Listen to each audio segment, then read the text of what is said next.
HD सच्ची कहानियों पर आप सभी का स्वागत है। चलिए शुरू करते हैं कहानी। मेरी रोजी रोटी का जरिया रिक्शा है और सवारी का इंतजार करता हूँ। एक दिन सुबह सुबह एक मियाँ बीबी मेरे पास आए और बोले उन्हें दरियागंज तक जाना है। सवारी अच्छी थी, किराया भी ज्यादा बनता था। सो मैंने हामी भर ली और उन्हें दरियागंज तक ले गया। मियाँ बीबी को उतार कर मैं मुड़ने ही वाला था कि सामने से एक लड़की आती हुई दिखाई दी थी। इस ख्याल से कि उसे कहीं जाना होगा, मैंने अपना रिक्शा रोक दिया। लड़की की उम्र 25-26 साल के करीब होगी। उसने साड़ी पहन रखी थी और उसकी चाल में बहुत लड़खड़ाहट थी। बेधड़क वो मेरे करीब आकर रुक गई, बिना कुछ कहे रिक्शे में बैठ गई और मुझे चलने को कहा। मैंने भी सोचा शायद उसे रोड तक जाना होगा, तो मैंने रिक्शा स्टार्ट कर दिया। रास्ता भर मैं उसे शीशे में देखता रहा। उसे साड़ी पहन रखा था, उसके हुलिया से वो बंगाली मुसलमान लग रही थी, पर बेहद खूबसूरत थी। थोड़ी ही देर में मैं रिक्शा में बैठे ही उस औरत से पूछा, मोहतरमा आपको कहाँ जाना है? हैरानी के तौर पर उसने कोई जवाब नहीं दिया। उसके हाथों में पकड़ी गठरी से सीने से लगाकर बैठी, ये उसका एक ही सामान था जो मैंने उसके पास देखा था। मैं जब सवाल दोहराया तो बोली, आगे ले चलो। मुझे लगा शायद इस शहर में नई आई है, इसलिए जगह का पता नहीं है। शायद जगह देखकर उसे याद आ जाए। मैं रिक्शा लेकर चलता रहा, यहाँ तक कि वह रोड भी खत्म हो गया। मैंने उसे दोबारा पूछा, मोहतरमा आपने बताया नहीं कि आपने जाना कहाँ है, उतरोगी कहाँ? उसने अपना गला साफ किया और बोली, जी साहब, किसी भी मुसलमान बस्ती में उतार दो। अरे मोहतरमा, यहाँ सारे ही मुसलमान हैं। आपको बताइए जाना कहाँ है?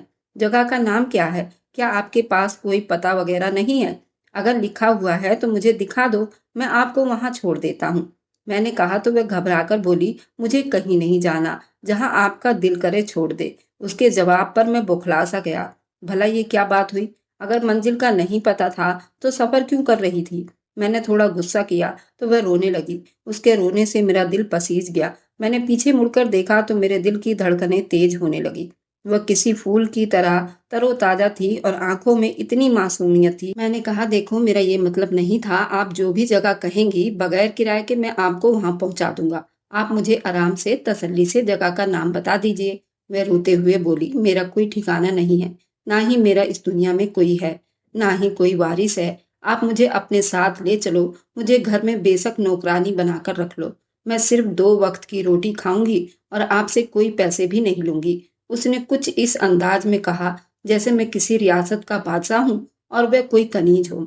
आपको बताता चलूं कि मैं एक पांव से लंगड़ा था, तो मैंने एक लकड़ी की टांग लगवा ली थी और उसी के सहारे रिक्शा चलाता था, जबकि गांव में मुझे कोई रिश्ता देने पर तैयार ना था। वजह यह थी कि मैं एक टांग से लंगड़ा था, दूसरा ये कि मैं कोई काम नहीं कर सकता था।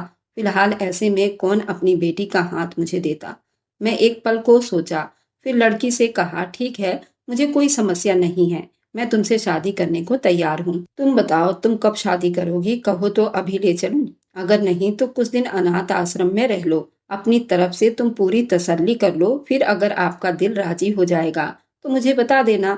ये सुनकर उसकी आंखों में चमक सी आ गई थी। बोली, आप बहुत अच्छे हैं साहब, मुझे और क्या चाहिए? आप मुझसे शादी कर लो, मैं भी शादी करने को तैयार हूँ। मुझे उसकी मासूमियत पर बेअख्तियार हंसी आ गई। मैंने दिल में सोचा, अगर ये कुछ पल मैं इतनी सारी मुस्कुराहट दे सकती है तो मेरी जिंदगी को कितना खुशगवार बना देगी। सो मैंने अपने एक वकील दोस्त को फोन किया, उसे सारी हकीकत को बता दिया और कहा कि मैं अभी उससे निकाह करना चाहता हूँ। उसने मुझे सोच विचार का मशवरा दिया, जिसे मैं बड़ी इत्मीनान से सुना और कहा, मैं आपकी बात से सहमत हूँ, मगर मेरा दिल कह रहा है कि ये लड़की मासूम है। उनका काम था समझाना, सो उन्होंने समझा दिया। मुझे कहा कि मैं उस लड़की को लेकर कचहरी आ जाऊं। अभी तक मैंने उसका नाम नहीं पूछा था। अजीज भाई से बात करने के बाद मैंने उसे नाम पूछा तो उसने अपना नाम अफसाना बताया। उसका नाम भी उसके नाम की तरह कोई दास्तां सुना रही थी, जो बहुत ही मजबूर और लाचार थी। ऊपर से सितम ये कि बहुत खूबसूरत थी। मैंने रिक्शा रोड से कचहरी की तरफ मोड़ लिया। मैं 10 मिनट में कचहरी पहुंच गया। अपने दोस्त के चैम्बर में पहुंचा तो सबसे पहले उसने मुझसे मिठाई की फरमाइश की, जिसे मैंने निकाह के बाद टाल दिया था। फिर उसे बताया कि मैं इस लड़की से निकाह करना चाहता हूँ। वो मुझे अपने ऑफिस लेकर और कुछ जरूरी इंतजाम किया और चाय पानी का बंदोबस्त किया। अपने कुछ दोस्तों को भी आमंत्रित किया। साथ ही उसने निकाह पढ़ाने वाले मौलाना साहब का भी इंतजाम किया। निकाहनामा के रजिस्टर को भी मंगवा लिया। अजीज भाई के ऑफिस में उनके 3-4 दोस्त बैठे हुए थे। मेरा बहुत दिल कर रहा था कि अफसाना के पास कोई दुपट्टा वगैरह होता तो वह सर ढक कर बैठती, मगर उसने साड़ी पहन रखी थी और उसकी लंबी चोटियां उसके कमर पर लहरा रही थी। फिर मैंने जैसे तैसे बर्दाश्त किया। निकाह के वक्त पता चला अफसाना को इस्लाम के बारे में ज्यादा जानकारी नहीं थी। ना उसको नमाज पढ़ने आता था, ना ही उसने कभी रोजा रखा था। बस वह मुसलमान के घर में पैदा हुई थी और नाम उसका मुसलमानों वाला था। मुझे कोई खास फर्क नहीं पड़ा, क्योंकि अपने हुलिया से वह बंगाल की लगती थी। उसको हिंदी बहुत कम ही बोलने आता था। अजीज भाई ने उससे एक सवाल किया कि वह कुंवारी है या नहीं, तो उस सवाल पर उसने बिल्कुल चुप्पी साध ली। अजीज भाई ने उसे इस तरह चुप देखा तो निकाहनामा के खाने को खुद ही भर दिया। बाकी मामलात के बाद हमारा निकाह हो गया। अब हम मियाँ बीवी के बंधन में बंध गए। उस पल मुझे ऐसे लगा जैसे अचानक मेरी अहमियत सबकी नजरों में बढ़ गई हो। गांव के जो लोग कहते थे मुझे कोई भी अपनी लड़की नहीं देगा, जब वो मेरे साथ अफसाना को देखेंगे तो जरूर हैरान होंगे। मैंने सोच लिया कि मैं अगले ही दिन रिक्शा से छुट्टी करूंगा और उसे अपने गांव लेकर जाऊंगा, अपने रिश्तेदारों से मिलवाऊंगा और साबित कर दूंगा कि मेरे नसीब में भी अल्लाह ने मुझे खूबसूरत औरत लिखी थी, जो शक्ल सूरत के एतबार से लाखों में एक थी। निकाह के बाद जज्बात ही कुछ और होते हैं। मुझे अफसाना से बेहद मोहब्बत महसूस होने लगी। मैंने उसे बाजार से एक शॉल भी लेकर दी और उसे रिक्शे में बिठाकर अपने घर ले आया। घर आकर मैंने उसे अपने हाथों से चाय बनाकर पिलाई। चाय पीकर वे तरोताजा महसूस करने लगी और मैं भी थका हुआ था, मगर शादी की खुशी इतनी थी कि मैं अपनी थकावट भूल गया। मैंने उसे कहा, तुम यहीं बैठो, मैं तुम्हारे लिए कपड़ों का जोड़ा लेकर आता हूँ। पता नहीं क्यों वो मुझे उन कपड़ों में अच्छी नहीं लगती थी। मैं फटाफट बाजार गया, अपने जमा पूंजी में से तकरीबन 60% हिस्सा लिए और कपड़े खरीदने और खाने पीने की चीजें ली और घर लेकर आया। वह मेरे इंतजार में बैठी थी। मैंने उसे कपड़े दिए और कहा कि हाथ मुंह धो कर आओ, तब तक मैं खाना वगैरह लगा लेता हूँ। उसने हाँ में सिर हिला दिया और कपड़े लेकर नहाने चली गई। नहाकर निकली तो उसका रूप और भी निखर गया था। मैं तो उसे देखता ही रह गया। वह पहले से भी कई गुना हसीन हो गई थी। उसकी शहद जैसी निखरती रंगत, गुलाबी लंबे घने बाल किसी को भी अपना दीवाना बना सकता था। मैंने उसे नजर भर कर देखा तो वह शर्मा गई। मुझे लग रहा था जैसे किसी फकीर को जन्नत की परी मिल गई हो। मैंने उसे अपने हाथों से खाना खिलाया और अपनी मोहब्बत की कंजूसी दिखाई तो वह भी काफी खुश नजर आने लगी। अब उसके घबराहट में कुछ कमी हो गई थी। मुझे तो समझ में नहीं आ रहा था कि 2 घंटे में मेरी जिंदगी इतनी कैसे बदल गई। ऐसा लगता था मैं कोई हसीन ख्वाब देख रहा हूँ। मेरा कमरा जिसमें मैं अकेला रहता था, उस कमरे में मेरा हमसफर भी आ गया था। उस दिन उसका साथ पाकर मुझे लगता था जैसे मैंने दुनिया की सबसे बड़ी खुशी हासिल कर ली हो। हमारी रातें, हमारे दिन खुशियों के खुमार में डूबे हुए थे। मैंने अफसाना का नाम खुशी रख दिया था। मैं जब भी उसके खानदान का पूछता, या तो वो टाल देती या एकदम से घबरा जाती थी। मैं दोबारा पूछने की जरूरत ही न करता। मैं उसे अभी बेचैन या परेशान नहीं करना चाहता था। मैंने ये सब पूछना ही छोड़ दिया। मैं बीते हुए कल में ज्यादा नहीं रहता। मेरे साथ जो चल रहा हो मैं उसी में ही खुश रहता हूँ। बीते हुए कल के बारे में ज्यादा नहीं सोचता हूँ। सो मैंने हम दोनों के रिश्ते पर ज्यादा ध्यान दिया। एक दिन मैं खुशी को घुमाने फिराने नजदीक के पार्क ले गया। उसने बताया था कि उसका संबंध बंगाल से है और उसका कुछ ही भाषा में समझ पाता था। जो टूटी फूटी हिंदी बोलती थी वो मैं समझ लेता था। उसने बताया कि बंगाल में अजीब तरह के रस्म और रिवाज है। वह बहुत कम ही अपनी बस्ती से बाहर निकलती थी, तो उसने इस शहर को भी नहीं देखा था। फिलहाल मैं उसका दिल बहलाने पार्क में लेकर गया था। मैं वहां जाकर बहुत खुश हुई। उसने ये चीज पहली बार देखी थी। मैंने उसे कई प्रकार के झूले भी दिखाए, मगर वह झूले पर बैठने से डर रही थी। पार्क में घूमने फिरने के बाद हम एक ढाबे पर बैठे हुए थे। एक आदमी हमें बार बार घूर रहा था। मैंने देखा उसकी दिलचस्पी मुझसे ज्यादा खुशी में थी। खैर, मैं लड़ने झगड़ने वालों में से नहीं था। शहर में ये बातें आम होती हैं। मगर अब उस आदमी का इस तरह घूरना मुझसे बर्दाश्त से बाहर होता जा रहा था और उसकी हरकतें भी पहले से ज्यादा बुरा हो गया था। वह फोन पर कुछ टाइप कर रहा था। थोड़ी देर के बाद उसने फोन कान से लगा लिया और बोला, अज्जू कहाँ है तू? तेरे लिए बहुत बड़ी खबर लाया हूँ। ये कहकर उसने उसे नजदीक स्टेशन पर मिलने को कहा और फोन बंद कर दिया। अब उसने हमारी तरफ देखना भी बंद कर दिया और ढाबे से निकल गया। खुशी इन बातों से बेखबर थी, मगर मैं थोड़ा सा परेशान हो गया था। न जाने इन लोगों की क्या नीयत थी। खैर, हमने जल्दी से खाना खाया। मैं उसे लेकर ढाबे से बाहर आ गया और अपने घर की तरफ चल दिया। रास्ते में मैंने महसूस किया कि कोई हम दोनों का पीछा कर रहा था, मगर जो ही मैं पीछे मुड़कर देखता तो मुझे सब कुछ नॉर्मल लगता। मैं समझ ही नहीं पाया कौन मेरा पीछा कर रहा है। हम तकरीबन 1 घंटे में अपने घर पहुंच गए। घर पहुंचे तो ईशा की अजान हो रही थी। मैंने नमाज अदा करनी थी तो खुशी को घर में ही छोड़कर खुद मस्जिद चला गया। मैं खुशी को सख्ती से हिदायत की कि कोई भी आए तो दरवाजा मत खोलना, और अगर मेरा भी कहे तो उसे कह देना कि मैं मस्जिद में नमाज पढ़ने गया हूँ। तकरीबन आधे घंटे के बाद मैं नमाज पढ़कर घर वापस आया तो खुशी घबराई हुई थी, बल्कि उसने तो बाकायदा रोना शुरू कर दिया। मेरे पूछने पर उसने बताया कि मेरे जाने के बाद कोई जोर जोर से दरवाजा खटखटा रहा था, इतनी जोर से कि जैसे दरवाजा तोड़कर अंदर आना चाहता हो। फिर शायद मोहल्ले के किसी आदमी ने धमकाया होगा तो दरवाजा खटकना बंद कर दिया। मैंने उसे तसल्ली दी थी और कहा शायद कोई बच्चा डराने की कोशिश कर रहा होगा या फिर मेरा कोई जानने वाला होगा। मैं पहले अकेला रहता था तो मेरे दोस्त कोई लिहाज वगैरह नहीं करते थे, यह दोस्तों में से कोई होगा। मेरे साथ वालों से पूछा तो उन्होंने बताया मेरे जाने के बाद 2 लोग आए थे। उनको मोहल्ले में पहले कभी नहीं देखा गया था। मोहल्ले वालों ने उन्हें निकाल कर बाहर किया। ये सुनकर मेरा माथा टनक गया। आखिर वे लोग कौन थे और हमसे क्या चाहते थे? अगली सुबह शुक्रवार था। सुबह घर पर ही था क्योंकि जुम्मे वाले दिन मैं रिक्शा नहीं चलाता था। मेरी दुल्हन को आए हुए अभी 1 महीना भी नहीं हुआ था, तो मैं अभी तक नाश्ता बाहर से ही लाता था। उस दिन भी मैं हलवा पूरी लेने बाहर गया तो वापसी आया। दरवाजे पर 2 लोग खड़े थे और बराबर दरवाजा बजा रहे थे। मैंने पूछा तुम लोग कौन हो, तो डटकर बोले तूने हमारी छोरी इस घर में रखी हुई है। मैं हैरान हो गया और पूछा तुम्हारी कौन सी छोरी मैंने घर में रखी हुई है? मेरे घर में तो सिर्फ मेरी बीवी है और उसका नाम खुशी है। अरे हम सब जानते हैं वह हमारी बीवी है। तुमने उसे जबरदस्ती यहाँ रखा हुआ है। हम तुम्हारी चमड़ी उधेड़ कर रख देंगे। अभी दरवाजा खोलो और उसे हमारे हवाले करो। उन लोगों का हुलिया भी औरतों जैसा ही था। सर पर चोटियां बांधी हुई थी और गले में अजीब गरीब रंग के गमछा डाले हुए थे।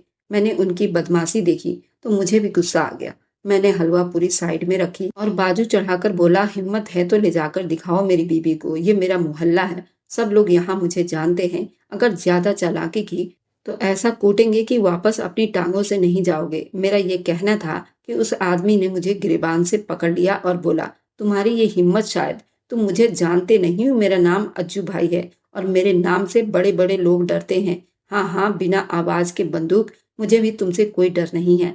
जाओ, जो करना है कर लो। मैं तुमसे डरता नहीं हूँ। हमारी लड़ाई और शोर सुनकर मोहल्ले के लोग भी जमा हो गए थे। ये लोग दंगा फसाद मचा रहे थे, सो किसी ने पुलिस को खबर दे दी। थोड़ी ही देर में पुलिस हमारे दरवाजे तक पहुंच गई। मुझे बहुत अजीब लग रहा था, मगर इन लोगों का कोई और हल भी नहीं था। पुलिस के आते ही ये लोग डर गए और भागने लगे, मगर पुलिस ने धर दबोचा और पूछा तुम लोग शरीफ आदमी को क्यों तंग कर रहे थे? मोहल्ले वालों ने भी मेरी तरफ से गवाही दी, जिस पर इन लोगों ने बताया कि मैं उनके कबीले की औरत को अपने घर में जबरन कैद किया हुआ है, जबकि वह उनके खानदान में ब्याही जा चुकी है।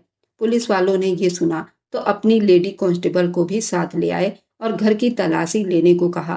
खुशी इस सब से बहुत ज्यादा डर चुकी थी और डर से थर थर कांप रही थी। उसने पुलिस के सामने बयान दिया कि मैं इस आदमी की बीवी हूँ। मैंने पुलिस को अपना निकाहनामा भी दिखा दिया। पुलिस को यकीन दिलाने में मैं कामयाब हो गया तो पुलिस इन लोगों को अपने साथ थाने ले गई। उनके जाने के बाद कुछ सुकून सा हुआ तो मैंने सुख का सांस लिया। मैं सोच में पड़ गया, आखिर ये लोग कौन थे और बिना वजह तो नहीं आए होंगे ना। जरूर ये खुशी को जानते होंगे। और फिर कल जब हम ढाबे पर बैठे थे तो वह आदमी घूर घूर कर खुशी को देख रहा था। उसने फोन पर अज्जू भाई के नाम के बंदे का जिक्र किया था, जबकि उस आदमी ने भी अपना यही अजीब सा नाम बताया था। खैर, मैं दरवाजा बंद कर लिया तो देखा खुशी रो रही थी। मेरे दिल में न जाने क्यों अभी भी उसकी मोहब्बत थी। मैंने उसके किरदार पर शक नहीं किया। मैंने खुशी को नाश्ता वगैरह करवाया और फिर उसे कहा खुशी, तुम मेरी जिंदगी बन गई हो। अगर तुम मुझे अपने बीते हुए कल के बारे में नहीं बताओगी तो मैं कैसे इन लोगों से तुम्हें बचा पाऊंगा। खुदा न खास्ता कभी ये लोग हमें नुकसान पहुंचा दे। मैं एक तन्हा आदमी हूँ, अगर कहीं कोई नुकसान हो गया तो मैं बर्दाश्त नहीं कर पाऊंगा। मेरे 1000 बार पूछने पर खुशी ने बताया कि उसका संबंध एक बंगाल के ऐसे तबके से है। यह आदमी जिसने अपना नाम अज्जू भाई बताया था और जो उनके दरवाजे पर बार बार उन्हें आकर धमकाता था वह उसका पहला पति था, और उसके साथ जो बौना आदमी था ये उसका देवर था। और पूछने पर खुशी ने बताया ये लोग 7 भाई थे। उनकी कोई बहन नहीं थी। बंगाल में उन्होंने लूटपाट, चोरी, डकैती इन सब में अपना खूब नाम कमाया हुआ था। इन लोगों के पास काफी पैसा था। पुलिस अधिकारी और नेता भी इन लोगों के अंदर में थे। ये किसी आदमी से अपना बात मनवाना चाहते, अपनी ताकत के बलबूते पर मनवा लेते थे। उस इलाके में बाकी सब तो शरीफ थे, रस्मों रिवाज के कट्टरपंथी थे, मगर हर घर में बुराई का एक ऐसा शर्मनाक किस्सा था जिसे सुनते हुए भी शर्म आती थी। गांव में सोने और चांदी के बगैर कोई शादी नहीं होती थी। आने वाली दुल्हन को सोने में लाद दिया जाता था और उसके लिए बहुत इंतजाम किए जाते थे। कई लोगों की सारी सारी जमा पूंजी एक ही शादी पर खर्च हो जाती थी, जबकि सोने चांदी के बगैर किसी औरत की शादी को बुरा माना जाता था और समाज का भी कुछ लेना देना नहीं था। मगर शादी के बाद जो कुछ होता था वह एक बहुत ही शर्मनाक और दर्दनाक किस्सा था।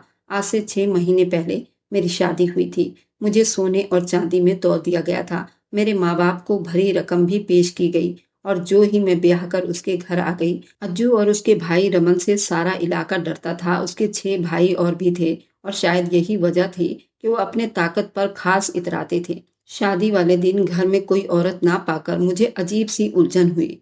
इसके बाकी भाई भी मुझे मजाक में छेड़छाड़ करने लगे, जो मुझे बहुत बुरा लगने लगा। मैं अपने इलाके के रस्म रिवाज को बिल्कुल नहीं जानती थी। मुझ पर यह जरूरी था मैं अपने देवर और जेठ की भी सेवा करूं, बल्कि उनके बिस्तर को भी रौनक बना लूं। लेकिन न जाने क्यों मेरा दिल ये गवारा नहीं करता था। मुझे उनकी बातें बहुत बुरी लगती थी। उस दिन ये बुरे खेल का एक नया सिलसिला शुरू हो गया, जो खत्म होने का नाम ही नहीं ले रहा था। मैं इन लोगों के घर एक खिलौना बन गई थी। मैं सारा दिन इन लोगों की रोटियां बनाती रहती थी। कोई हिलकर पानी भी ना पीता, और सबकी सेवा मुझ पर जरूरी हो गई। सारा दिन काम की थकान और फिर इन सभी भाइयों का बिस्तर गर्म करना, ये किसी अजाब से कम नहीं थी। मुझे लगता था कि मैं कोई भेड़ बकरी हूँ जिसे माँ बाप ने खूंटे से बांध दिया है। हैरानी की बात ये थी, ये सब भाई मुझे दिन के उजाले में भाभी कहते थे। अपने मोहल्ले वालों के सामने बड़े अच्छे बनते थे, मगर अब उनकी हकीकत में जान गई थी। मैंने पड़ोस में रहने वाली एक बूढ़ी औरत पर भरोसा करके उस इशारे से अपने घर की ये रस्मों रिवाज उसे बताने की कोशिश की, तो वो बोली मेरे 3 देवर और 2 जेठ थे। मैंने तो कभी ऐतराज नहीं किया कि कौन मेरा पति है। तुम नई नस्ल की लड़कियों को न जाने क्या हुआ है, अपना अपना पति क्यों करती रहती हो। जिस घर में जितने मर्द होते हैं उन सब की तुम पर जिम्मेदारी है। फिर चाहे वह तुम्हारे साथ जैसा सलूक करें, तुम औरत होने के नाते सब सहना पड़ेगा। ये हमारे रस्म रिवाज हैं और इन्हीं पर तुम्हें चलना पड़ेगा। अभी तुमने बाहर की दुनिया देखी नहीं है, ये दुनिया इससे भी बुरी है। मैंने उस बूढ़ी औरत की बातें सुनी तो मुझे बड़ी हैरानी हुई।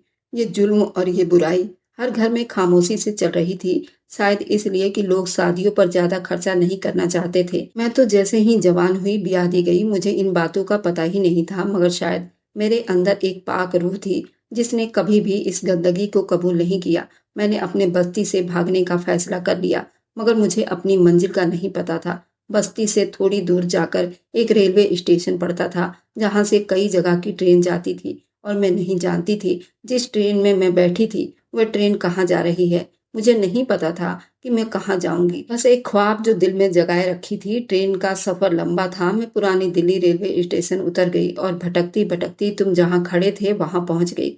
मैं भी तसल्ली से बैठ गई कि कम से कम अपनी बस्ती से तो दूर निकल आऊंगी। जब यहाँ दरियागंज में आई, एक नौजवान जोड़ा बैठा हुआ था। आदमी के चेहरे पर दाढ़ी थी, जबकि औरत ने बुर्का पहन रखा था। मैं उन्हें हसरत से देख रही थी। मैंने देखा सामने वाली सीट पर बैठा नजर गड़ाए एक टक मुझे और उस औरत को देख रहा था। मेरे बगल में वे दोनों मियाँ बीबी बैठे। उनकी नजर जब उस आदमी पर पड़ी तो उसने खूब सुना दिया, और ट्रेन में और भी जितने यात्री थे उन सभी ने उसको मिलकर खूब कूटा और उस आदमी को ट्रेन से बाहर निकाल दिया।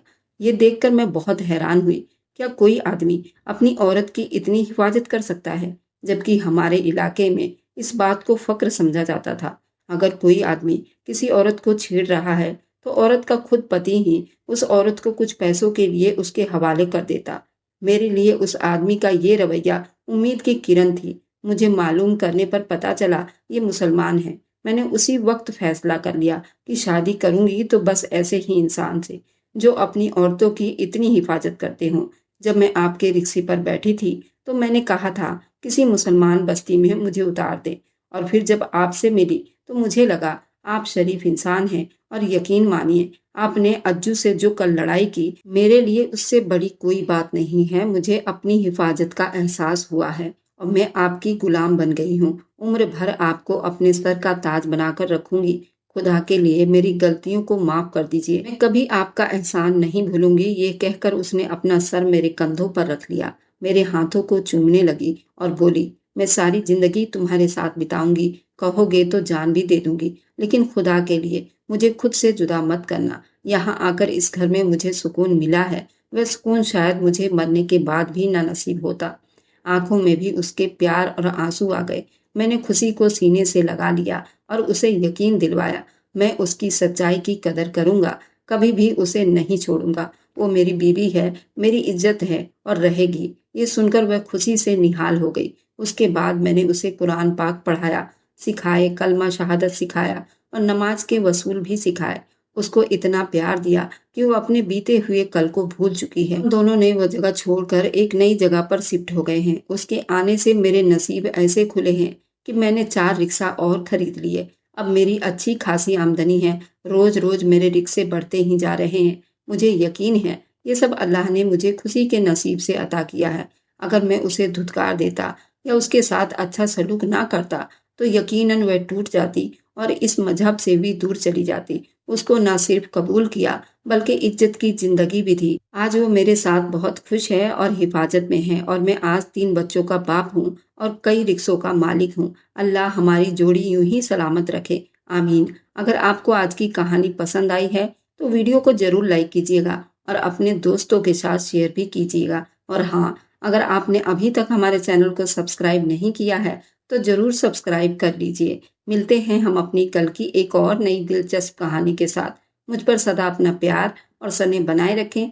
सभी को मेरा प्यार भरा नमस्कार दोस्तों।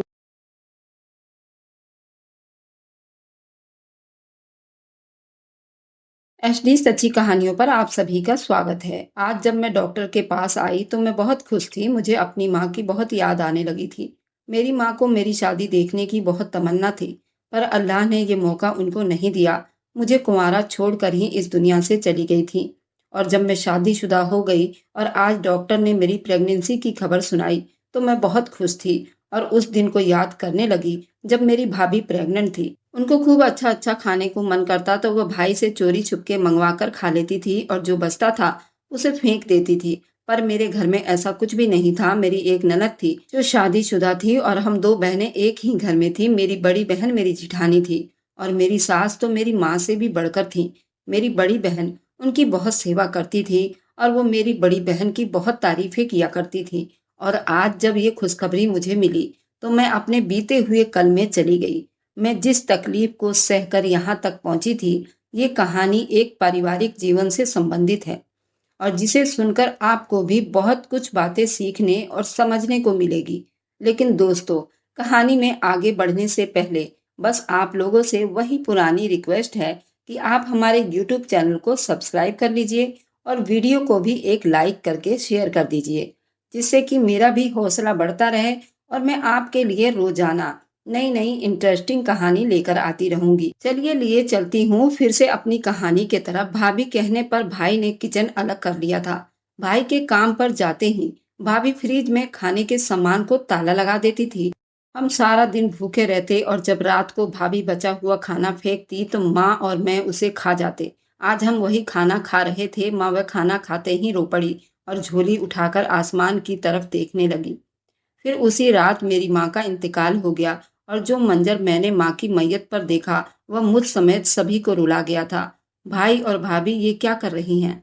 जब मैं हैरानी से नजरें उठाकर भाभी के चेहरे पर डाली तो उनके चेहरे पर सजा झूठ साफ महसूस कर गई। हाँ, सच ही तो है, मैं कह रही हूँ, मैंने खुद तुम्हें अपनी आंखों से देखा है। भाभी ने बड़े ही सफाई से ढोंग रचाया था। नहीं, ये झूठ है माँ, ऐसा कुछ नहीं किया। मैंने माँ को यकीन दिलाने की कोशिश की तो माँ ने जल्दी से अपना सर हिला दिया।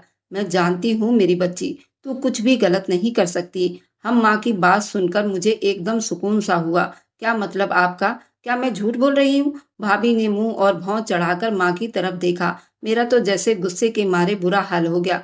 हाँ, तुम झूठ बोल रही हो। मेरी मासूम बच्ची पर इल्जाम लगा रही हो। मत भूलो तुम्हारा अपना भी एक बच्चा है अमरीन, तू भी एक माँ है। माँ बहुत जोर से चीखी थी। भाभी के साथ साथ मैं भी माँ की चीख पर हैरान रह गई। मेरी बच्ची चोरी नहीं कर सकती। मैं अपने बच्चों को चोर नहीं बनाया है। माँ के गले में आंसुओं का फंदा अटका तो उन्हें खांसी उठ गई। मैं फौरन माँ की तरफ लपकी और उसकी कमर सहलाने लगी। देख लिया ना नसीर, तुमने, इन माँ बेटी ने तो मुझे ही चोर बना दिया। वह इतनी बेशर्मी से बोल रही थी कि मैं हैरान रह गई। हमने ये कब कहा भाभी? हाँ, तो जब तुमने नसीर के पैसे नहीं चुराए, तो इसका मतलब यही हुआ ना कि मैंने पैसे चुरा लिए। और कोई बाहर का तो घर में आता जाता नहीं, तो फिर आखिर पैसे कौन ले गया? और तेज आवाज में बोली, देखा नसीर, मैं ना कहती थी कि तुम्हारी माँ मेरे साथ क्या सलूक करती हैं? देख लिया ना, और अपने कानों से सुन भी लिया ना। भाभी की बात सुनकर मैं डरते हुए भाई की तरफ देखा। उसकी आंखें गुस्से में चढ़ी हुई थी, जबकि माथे के ऊपर साफ बल दिखाई दे रहे थे। माँ, मैं छोड़ूंगा नहीं तुम्हारी लाडली को। मैं अपने पैसे निकलवा कर रहूंगा। वह गुस्से में माँ को उंगली दिखाता नीचे रखी कुर्सी को हवा में उड़ाता हुआ वह रसोई में चला गया। और भाभी भी मुंह भौं बनाती हुई सिकुड़ती हुई भाई के पीछे चली गई थी, जबकि माँ को जमीन पर गिरते हुए मैंने मजबूती से थाम लिया और उन्हें लेकर कमरे की तरफ मैं बढ़ी थी। मेरा नाम महिमा है। हम 3 बहनें थी, जबकि हमारा एक ही भाई था।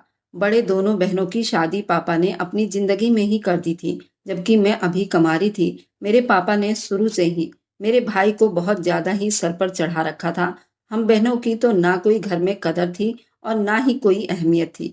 और मेरे पापा तो ऐसे थे, वह मेरी माँ को भी कुछ नहीं समझते थे। बस उनकी सबसे बड़ी दौलत था उनका बेटा, बड़ा होकर उनका बाजू बनेगा। मेरे पापा इस बात पर भी माँ को कोसते रहते थे कि तूने जो मुझे अपाहिज कर दिया, तूने एक बेटा और पैदा करना था ताकि आज मेरे दोनों बाजू होते। माँ के बस में तो कुछ न था, बेटियां पैदा होती या बेटा होता, ये तो खुदा की मर्जी थी। मगर हम अपने तरीके से पापा को समझाने की कोशिश करते रहते थे कि पापा, बेटियां भी आपकी बाजू बन सकती हैं।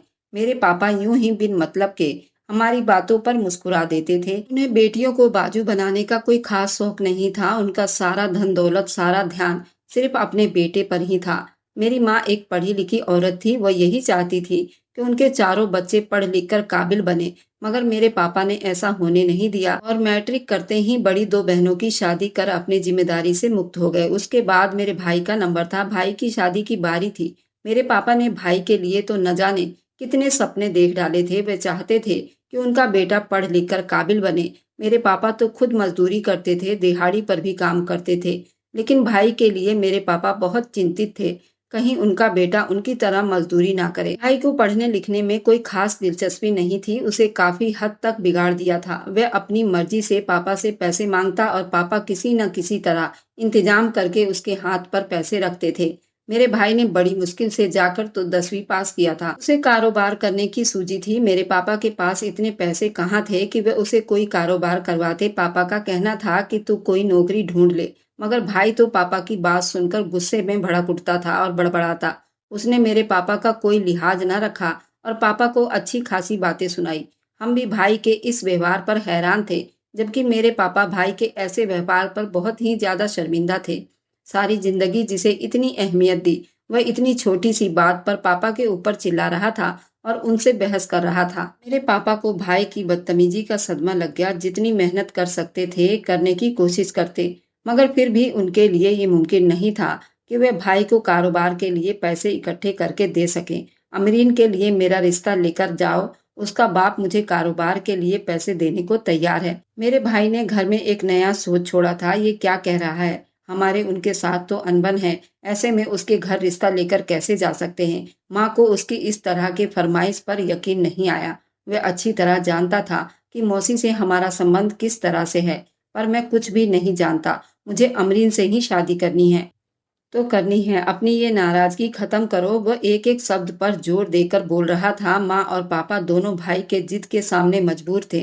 अमरीन मेरी मौसी की बेटी थी, जिसके बड़े भाई से मेरे दूसरे नंबर वाली बहन का रिश्ता तय किया गया था। मगर जब लड़के को अच्छी नौकरी मिली तो माँ और बेटा दोनों आपे से बाहर निकल गए। लड़के ने अपने किसी रिश्तेदार में अमीर घर की लड़की से शादी रचा ली और मेरी बहन से रिश्ता खत्म कर दिया। मेरे माँ बाप को इस बात का बहुत ज्यादा मलाल था, क्योंकि वे लालची लोग थे। मेरे पापा के पास इतना दहेज देने को पैसा नहीं था।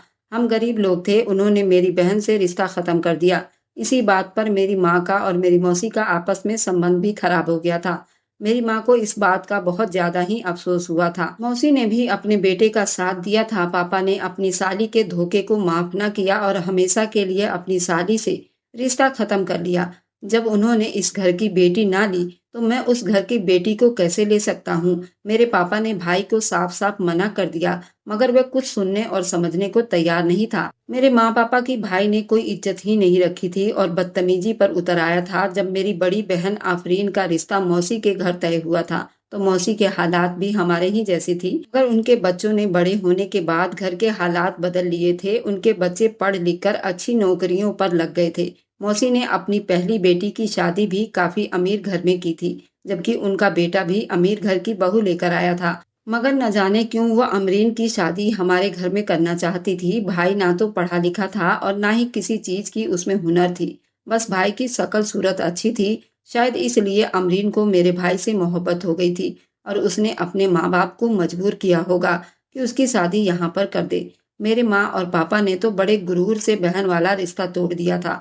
बेटे के खातिर दोबारा रिश्ता जोड़ते हुए उन्हें बहुत शर्म महसूस हो रही थी, मगर वह अपने बेटे के जिद के आगे मजबूर हो गए, क्योंकि भाई रोज रोज झगड़ा करता कि खुद तो मेरे लिए कुछ कर ना सके। अब अगर मुझे कारोबार के पैसे मिल रहे हैं, तो वह भी करने को तैयार नहीं। सारी जिंदगी तुम्हारी तरह ना ही लोगों की जूतियां सीधी कर सकता हूँ, या तो मुझे कारोबार के लिए पैसे कहीं से भी लाकर दो, या फिर मेरा रिश्ता अमरीन के घर लेकर जाओ। असल में मेरे भाई को उस्काने में मेरी मौसी का ही हाथ था। मेरे माँ और बाप तो जानते ही थे बेटे को ससुराल की तरफ से कारोबार के लिए पैसे मिलने का मतलब क्या था। उनका बेटा हमेशा के लिए उनके हाथ से जाने वाला था। माँ पापा हालत से मजबूर होकर सर झुका लिए और फिर से उसी जगह पहुंच गए जहां उनकी पहले भी बेइज्जती हो चुकी थी। अब की बार उन्हें बेटे का रिश्ता स्वीकार किया था। मौसी तो पहले ही तैयार बैठी थी। दरअसल भाई माँ पापा के हाथ में तो था नहीं। उनकी बेटी को मेरा भाई पसंद आ गया था, वरना वह कभी भी हमारे घर की तरफ नहीं देखती। अब मेरे माँ बाप को रिश्ता मांगने की देरी थी कि उन्होंने झटपट से ये रिश्ता स्वीकार कर लिया। पर अमरीन एक बहुत ही तेज तर्रार लड़की थी। हमें तो शादी से पहले ही उसे कोई खास उम्मीद ना थी, मगर वह हमारे साथ इतनी गंदे तरीके से पेश आती थी और हम लोगों से उल्टा बोलती थी और बड़े गुमान में रहती थी। मैं आते ही अपने तेवर दिखाने शुरू कर दिए। वह ना ही मेरे पापा की इज्जत किया करती थी, ना ही मेरी माँ की, और ना ही हम बहनों की। भाई ने ससुर के दिए हुए पैसों से अपना कारोबार शुरू किया। उसकी पत्नी हमारे सर पर चढ़कर नाचने लगी। उसका कहना था कि मेरे पति की कमाई पर सिर्फ मेरा ही हक है। पापा पहले की तरह ही कमाने जाते, हम माँ बेटी का बोझ उठाते। उनका कहना था, भाई पहले से ही कौन सा कुछ कमा लेता था। शादी से पहले भी तुम लोगों का खर्चा मैं ही उठाता था, अब मैं ही उठा लूंगा, इसमें क्या हर्ज है। भाई का कारोबार कुछ सालों में चलने लगा था। उसको अपने कारोबार में अच्छा खासा मुनाफा होने लगा, मगर वह सारा का सारा पैसा लाकर बीवी के हाथ में रख देता। जबकि मेरे पापा जो काम करके ले आते, हम माँ बेटी रूखी सूखी खाकर गुजारा कर लेते। माँ की इतनी मजाल नहीं थी कि वह भाई या भाभी को किसी मामले में कुछ कह सके। पापा हमें भी चुपचाप रहने और सब कुछ सहने के लिए कहते। मेरी माँ और मेरी क्या मजाल थी कि हम भाई या उसकी पत्नी से लड़ाई कर सके।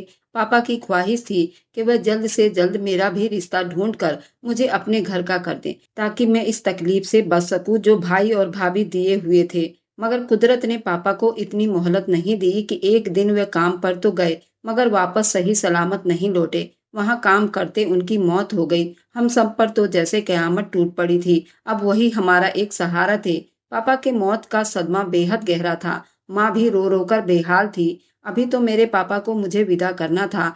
उन पर से जिम्मेदारी का बोझ खत्म ना हुआ था, फिर भी वह अपनी जान छुड़ाकर और माँ को मुसीबत में डालकर चल दिए थे। पापा के मौत के बाद तो सही से मेरी भाभी खुलकर सामने आई थी। भाभी को तो हमारा शकल देखना भी गवारा नहीं था। उसने माँ को साफ साफ कह दिया था कि वो अब नंद का बोझ नहीं उठा सकती। उसकी शादी करके उसे अपने घर का करे। मैं जानती थी माँ के साथ वह क्या सलूक करने वाली थी। मैं ये चाहती थी अभी माँ मेरी शादी के बारे में ना सोचे, मगर माँ की भी यही हसरत थी। वह अपनी जिंदगी में ही मेरी शादी कर देना चाहती थी और मुझे अपने घर का कर दे।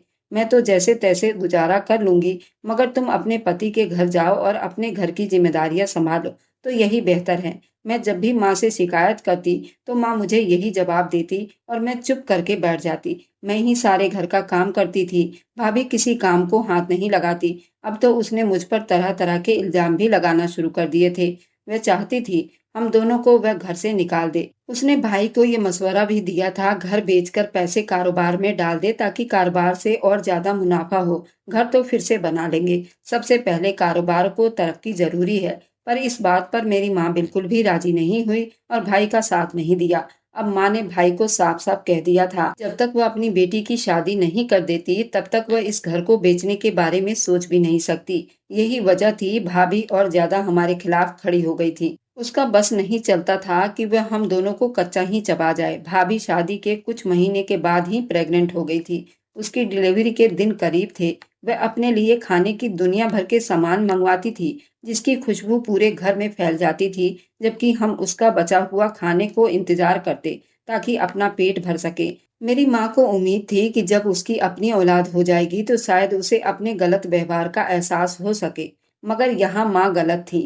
अल्लाह ने उसको एक और बेटे से नवाज दिया था। वह और ज्यादा घमंडी हो गई। वह अपने बेटे को हमारे पास भी ना आने देती। भाई भी उसका और ज्यादा गुलाम हो गया। भाई अपनी मौजूदगी में तो बच्चे को माँ के पास ले आता, मगर भाई के जाते ही वह अपना बच्चा माँ से छीन कर ले जाती।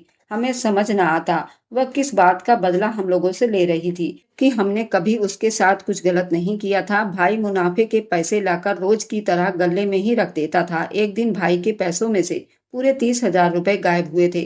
भाभी ने मुझ पर इल्जाम लगा दिया। मैं बुत बनी उसकी शक्ल देखती रह गई। मेरे पास अपनी सफाई में कहने को बहुत कुछ था, मगर मेरे पास कोई सबूत नहीं था। मैंने उसके झूठे इल्जाम को स्वीकार नहीं किया, मगर भाई की शक भरी नजरें अपने ऊपर महसूस करके मैं गड़बड़ा गई। मुझे पहले ही मालूम था भाई मेरे बजाय अपनी बीवी पर ही यकीन करेगा। माँ ने इस मौके पर मेरा साथ दिया और वो मेरा ढाल बन गई। मगर भाई के दिल में जो हमारी तरफ से गांठ पड़ चुकी थी वह न खुल सके। भाभी के साथ साथ भाई भी हमारे खिलाफ हो गया। मुझे चोर अपना दुश्मन समझने लगा था। मैंने भाई को यकीन दिलाने की बहुत कोशिश की, मगर उसने मेरी एक भी ना सुनी। भाई को हमारे खिलाफ करके भाभी को अपनी मनमानी करने का और ज्यादा मौका मिल गया। वह जो मर्जी दिल में आता करती। मेरे भाई को काम पर जाते ही फ्रिज को ताला लगा देती और खाने पीने की बाकी चीजें हमसे छुपा कर रखती थी। उसका कहना था कि मैं अब इन दो लोगों का बोझ नहीं उठा सकती। आखिरकार ये सारा मुनाफा मेरे बाप का दिया हुआ है और इन पैसों पर सिर्फ मेरा ही हक है। लोगों से तो अच्छा है कि मैं फकीरों में दान कर दूं। मैं अपने घर में ही सांप पाल रखा है। वह हमें सारा दिन ऐसे ही बातें सुनाती रहती। हम दोनों चुपचाप सुनते रहते। हमारे पास कोई ठिकाना भी नहीं था, ना ही हम उसे बाहर निकाल सकते थे, क्योंकि अगर वह जाती तो भाई को भी अपने साथ ले जाती और फिर हमारे पास कोई भी आसरा बाकी ना रहता। उस दिन के लड़ाई के बाद भाई ने माँ से बिल्कुल ही बात करना छोड़ दिया। मुझसे तो वो पहले भी बात नहीं करता था। उसे तो ये भी खबर ना होती थी कि हमने खाना खाया या नहीं। फ्रिज में पड़ा हुआ बासी हो जाता, मगर भाभी हमें खाने ना देती। वह बासी खाना निकाल कर छत पर डाल देती ताकि बिल्लियाँ या बंदर खा ले। मैं चुपके से वही खाना उठाकर ले आती। हम दोनों माँ बेटी मिलकर उसे खा लेते और अपने रब का शुक्र अदा करते। हमारे पास पेट भरने के लिए कोई और तरीका नहीं था और भूखे हमसे रहा नहीं जाता। आखिर भूख कितने दिनों तक बर्दाश्त की जा सकती थी। माँ मुझे अब घर से बाहर निकलना होगा। आखिर ये सब हम कब तक बर्दाश्त करेंगे। मैं बहुत दिनों से सोच रही थी कि हमें अपना बोझ उठाने के लिए खुद ही कुछ करना चाहिए। आज मैंने माँ से बात करने की ठान ली थी। तुम मुझ पर नजर जमा कर मुझे देखने लगी। तू क्या करेगी भला? तेरे बाप ने तुझे कभी घर से बाहर निकलने नहीं दिया, ना पढ़ाया ना लिखाया। अब तेरा भाई तुझे घर से बाहर कदम नहीं निकालने देगा। माँ भी ये नहीं चाहती थी। जब अपने ही ऐसे जालिम हैं तो बाहर के लोग कैसे होंगे? तुम खुद सोचो। मेरी माँ ने ऐसे कहा तो मैं माँ पर बरस पड़ी थी। मेरी आवाज थोड़ी नीची थी। मैं धीरे धीरे बोल रही थी ताकि बाहर किसी को सुनाई न दे। बात तो मेरी माँ की सच ही थी, मगर माँ यूं सारा दिन भूख बर्दाश्त करते करते देखो तुम्हारी हालत क्या हो गई। मैं कहीं भी नौकरी कर लूंगी, कम से कम पेट भरकर खाना खाएंगे। मैंने इतना कहा तो मेरी माँ फिर भी ना में सिर हिला रही थी। ना बेटी, तेरा भाई तुझे जान से मार डालेगा। वह ये कब बर्दाश्त करेगा? उसकी बहन घर से बाहर जाकर कमा कर लाए। मुझे अपनी माँ की बात सुनकर बहुत हैरानी हुई थी। माँ, भाई हम दोनों का भूखा बर्दाश्त कर सकता है ना, तो कमा कर लाना क्यों नहीं बर्दाश्त कर सकता? ना चाहने के बावजूद भी मेरी आवाज थोड़ी ऊंची हो गई थी। अरे उसे मालूम नहीं है ना कि उसकी पत्नी हमारे साथ क्या व्यवहार करती है। माँ ने खोखले शब्दों में कहा तो मैं चुप कर गई। मेरी माँ को आज भी अपने बेटे पर मान था। मैंने भी उसका भरम कायम रहने दिया। पर मैंने कहा, भाई कोई दूध पीता बच्चा तो नहीं है कि उसे मालूम ही ना हो कि उसकी बीवी हम दोनों के साथ कितना बुरा व्यवहार करती है।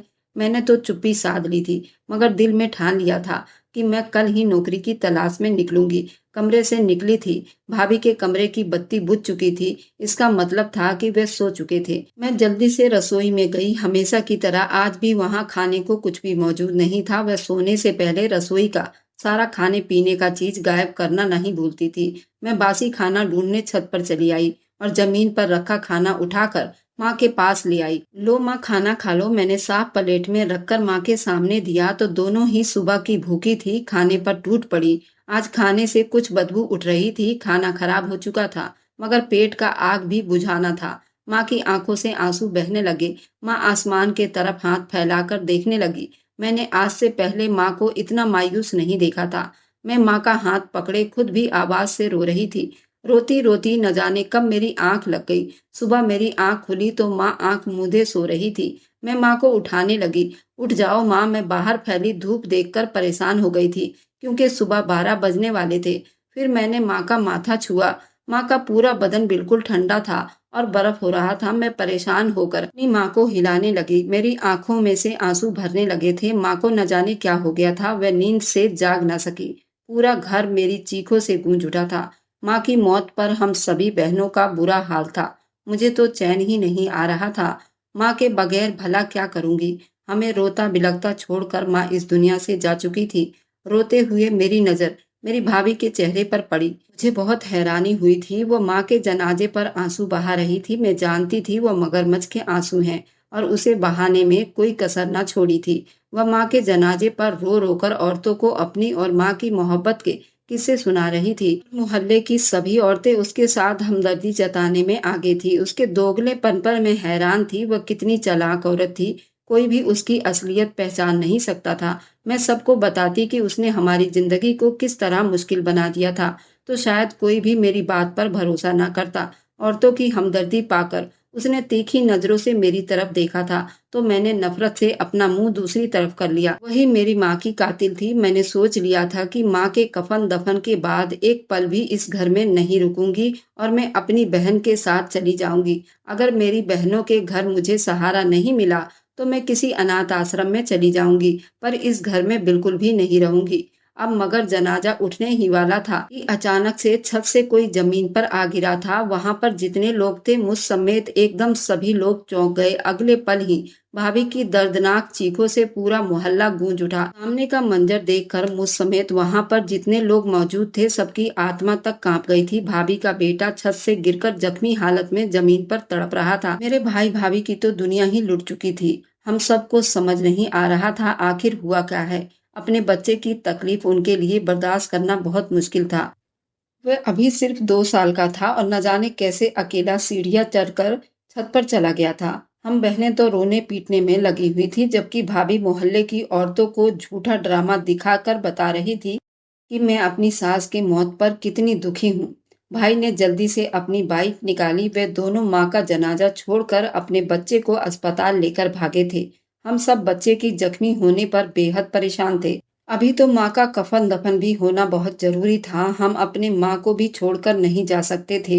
एक तकलीफ सर पर आ पड़ी थी। हम सबको बच्चा बहुत प्यारा था। उसकी सलामती की दुआएं हम सभी मांग रहे थे। मुझे कुछ समझ में नहीं आ रहा था कि अचानक क्या हो गया था। माँ का कफन दफन कर दिया गया। अब बच्चे की हालत भी खतरे से बाहर थी। उसकी खबर आई तो हम सब ने राहत का सांस लिया। उसकी जिंदगी तो बच गई थी, मगर वह काफी जख्मी हुआ था। उसके पाँव की हड्डी टूट गई थी और उसे काफी दिन तक बिस्तर पर आराम करना था। उसकी जो हालत थी, मुझे लगता था वह बच न पाएगा, पर रब का शुक्र था कि उसने कर्म किया था। मेरा भतीजा अस्पताल से डिस्चार्ज होकर घर पर आया तो मैंने जल्दी ही जाकर उसका माथा चूम डाला। वह भी मुझसे लिपट गया। मेरी माँ को अपना पोता कितना प्यारा था। अगर उसे कुछ हो जाता तो उससे आगे मैं सोच भी नहीं पाती और जल्दी अपना सामान बांधने लगी। मैंने भाभी और भाई से कहा, मैं आप लोगों का घर छोड़कर जा रही हूँ। अब आप आराम और सुकून से यहाँ रह सकती हैं। आज से आपको तंग करने वाला कोई नहीं रहा।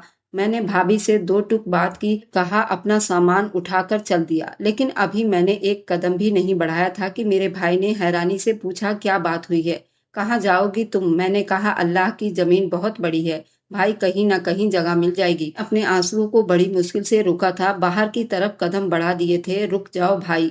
आगे बढ़ा और उसने दोनों हाथ फैलाकर हमें जाने से रोका। उसने कहा, अपना घर है तो तुम लोग छोड़कर क्यों जा रही हो? भाई के सवाल पर मुझे हैरानी हुई थी। वह नहीं जानता था कि उसकी बीवी हमारे साथ क्या व्यवहार करती थी। ये मेरी वजह से जा रही है। भाभी की शर्मिंदगी से भरी आवाज सुनाई दी थी। मैंने माँ और आपकी बहन के साथ बहुत बुरा व्यवहार किया था।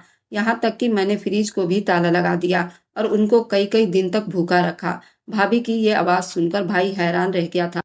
क्या कह रही हो तुम? कहती थी कि मेरी माँ बहन तुम्हारे साथ अच्छा व्यवहार नहीं करती और तुम्हें खाने को भी नहीं देती।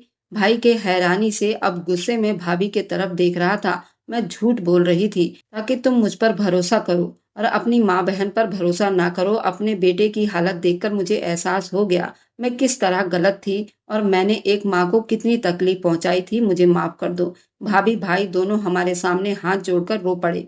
सोच भी नहीं सकता था कि तुम इस हद तक गिर जाओगी। मैं खुद भी अपनी नज़रों में गिर गया हूँ। माँ और बहन से मैं बेखबर था। मुझे बिल्कुल अंदाजा नहीं था कि वो ये सब बर्दाश्त कर रही होगी। मेरी भाई की हैरानी तो खत्म ही नहीं हो रही थी। अमरीन के मुंह से माँ की शिकायत सुनकर मुझे आम सास बहू वाला झगड़ा लगता था। मगर तुमने तो हैवानियत की हद पार कर दी। अगर किसी को इस घर से जाना चाहिए तो वह सिर्फ तुम हो। अभी के अभी निकलो यहाँ से। भाई ने भाभी का हाथ पकड़कर उसे बाहर की तरफ धक्का दिया था। तुम यहाँ क्या कर रही हो? तुम मेरा बच्चा मुझे दे दो। बिल्कुल नहीं। तुम्हें अपने बच्चे से दूर रहना होगा। यही तुम्हारी सजा है। भाई उसे घसीटता हुआ बिल्कुल दरवाजे के पास ले गया। रुक जाओ भाई। इससे पहले कि वह इस घर से बाहर निकालता, मैं भाई को आवाज देकर रोक दिया।